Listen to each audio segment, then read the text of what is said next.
Hello කොහොමද ඔයගලන්ට මේ සතියේ vlog එක දවසින් දවස පරක්කුණේ මගේ බර්ත්ඩේ එක තිබ්බා අවුරුදු කැවිලි හදන් තිබ්බා බ්‍රෑන්ඩ්ස් වල වැඩ තිබ්බා ඉතින් ඒ වෙනදා ටිකක් පරක්කුණා මේ ඔයගලන්ට මුලින්ම පේන්නේ මම විහාන එකේ තිබ්බ වන් ගෝල් ෆේස් එකේ ඇක්ටිවේෂන් එකට ගිහිල්ලා ගත shots වගේක් මේකේ වීඩියෝස් ඔයගලන්ට TikTok එකෙන් දකින්න ඇති මගේ TikTok Facebook Instagram ඉන්න අය නම් මේවා දැනටවත් දකින්න ඇති. ඉතින් මගේ බර්ත්ඩේ එකට කලින් දවසේ අපේ අම්මයි තාත්තයි මම සයිවර් කඩේකට එක්කන් ගිහිල්ලා උළුඳු වඩේ ආරම්භ දුන්නා. මං හරි ආසයි යන්නේ උළුඳු වඩේ කන්න.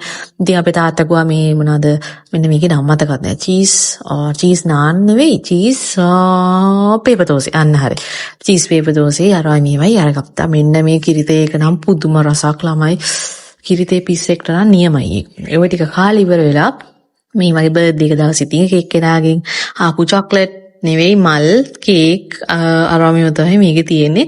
අපි පොඩි කාලේ හරියට බර්ත්ඩේ සෙලිබ්‍රේෂන්ස් කියලා ලොකු පාටිස් ගත්තේ නෑ ඇත්තටම. අපි කරන්නේ උදේට ළමා නිවාසයකට හරි වැඩිහිටි නිවාසයකට හරි ගිහිල්ලා එතන දාහනයක් දීලා ඊට පස්සේ හවස ඇවිල්ලා කේක් කපන එක. හැබැයි ඊට පස්සේ අපිට තේරුණා එහෙම අපි ළමා නිවාසයකට අපි ඔක්කොමලා හොඳට ඇඳගෙන ගිහිල්ලා පාටියක් වගේ එතන ගන්න එක ඒ ළමයින්ට එච්චර හරිය නෑ කියලා. මොකද ඊට පස්සේ ඒ ළමයිට දුක හිතෙනවනේ ඒකලන්ට නැති දෙයක් අර අපි හිතනවා එක දවසකට ඒක හරි සතුටු වෙයි ඒගොල්ලෝ කියලා. ඒ වුණාට අපිට වුණත් නැති දෙයක් අපි ගාව නැති දෙයක් දකිද්දි දුකක් එනවනේ. ඉතින් ඒ හින්දා අපි දැන් එහෙම කරන්නේ අපි ඩොනේෂන්ස් යවලා අපි ගෙදරට වෙලා ඉන්නවා. මේ තියෙන ඉතින් බර්ත්ඩේ එක දවසේ මට හම්බෙච්ච ඒවයි කේකුයි මලුයි ඔක්කොමත් එක hina වෙවි ඉන්න මම.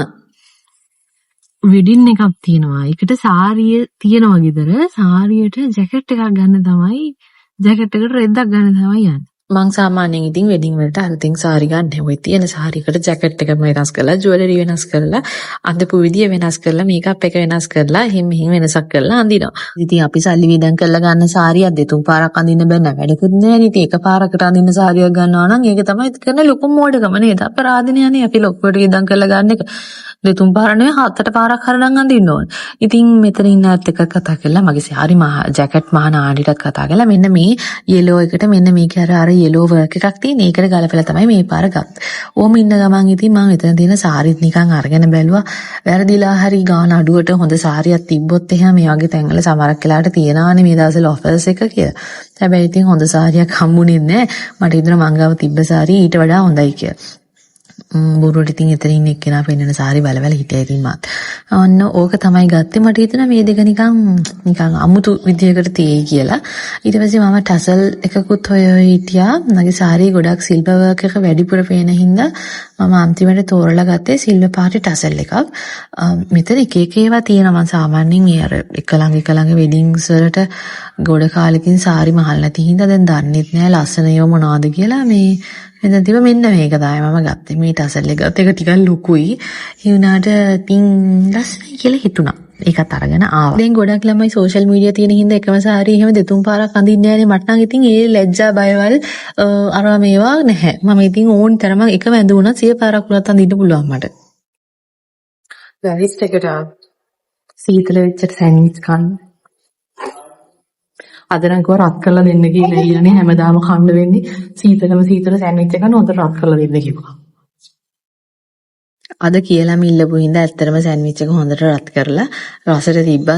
වෙනදාට මම මෙතනින් කෑවොත් එනම කම්ප්ලේන්. මගේ ඔයගොල්ලෝ අර මගේ vlogs දකින්න ඇතිනේ කලින් ඒව සීතල වෙච්ච සෑන්ඩ්විච් දෙනවයි කියලා මට ප්‍රශ්නයක් තිබ්බනේ. හැබැයි පොඩි අවුලකට තිබ්බේ මට තේක මේ හදලා දුන්නේ නැහැ. ඉතින් මම හදාගෙන බිව්වා.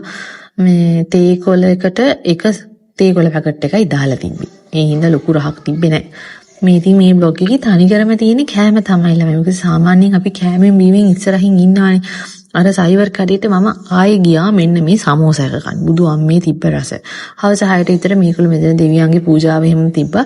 මම ඉතින් ඒ ටිකත් බලාගෙන හොඳ කිරිතේකුත් බිව්වා. බුදු අම්මෝ බුදුමරහයි මේක. ඊට පස්සේ මේ වන් ගෝල් ෆේස් එකට ගිය වෙලාවේ තව එක ඉවෙන්ට්ස් වලට අරවටයි මේවටයි ඕනි ඒවා ගත්ත ඒවා තමයි මේකේ තියෙන්නේ. මේ ඉතින් මේ ඕගොල්ලෝ ළමයි බලනවාද අර ඉරගිනි මද්දාහන කියලා රූපවාහිනිය යන්නේ මේ කතාවක්. මම ඕක බලන්න හරි ආසයි. හොඳේ මේ හැබැයි ওই කතාව බලනකම් මට හිතෙන්නේ බලන්නකො එක මිනිහෙක්ට එක තැනකදී ගන්න බැරි වෙච්ච කොන්ද පණ තියාගෙන ගන්න බැරි වෙච්ච තීරණයක් නිසා ජීවිත කීයක් අසරණ වෙනවද කියලා. හරිද? ඇත්තටම හරිම ප්‍රැක්ටිකල් කතා තමයි ওই වගේ කතා රූපවාහිනිය ITN එකේ ගොඩක් වෙලාවට යන්නේ. ඇත්ත රියල් ලයිෆ් ස්ටෝරීස් එක හැදිච්ච කතා. ඉතින් මේ ඔය එක කතාවක අර බණ්ඩාර කියලා එකෙක් ඉන්නේ. අන්න මේ මිනිස්සයාට හරියට තමන් ආදරය කරලා හිතට ආදරයක් ඇති වෙච්ච කෙනා වෙනුවෙන් තීරණයක් අරගෙන අම්මා තාත්තට කියලා කසාදයක් බැඳගන්න බැරි වෙච්ච එකෙක්. එතනින් එහාට ඒ බඳින්න හිටිය ගෑණෙක් කෙනාගේ ඊට පස්සේ බැඳපු ගෑනු අයගේ ජීවිත සෑහෙන ප්‍රමාණයක් නාස්ති වෙනවා. ඉතින් දැන් නාස්ති වෙලා කොහොම හරි කවුරු හරි දැන් අර එක වහලක් යාලට ඇවිල්ලා කසාදයක් කරගත්තට පස්සේ අපිට හිතෙනවානේ අර පරණ කුණු ගොඩේ රස බලන්න. ඔය පරණ කුණු ගොඩේ රස නිකමට හරි බැලුවොත් සමහරක් වෙලාවට ඔය පරණ කුණු ගොඩ එක ලයික් එකකින්, ඒක ස්ටෝරි වීව් එකකින්, එහෙමත් නැත්නම් එක මිස් කෝල් එකකින් එන්න පුළුවන්.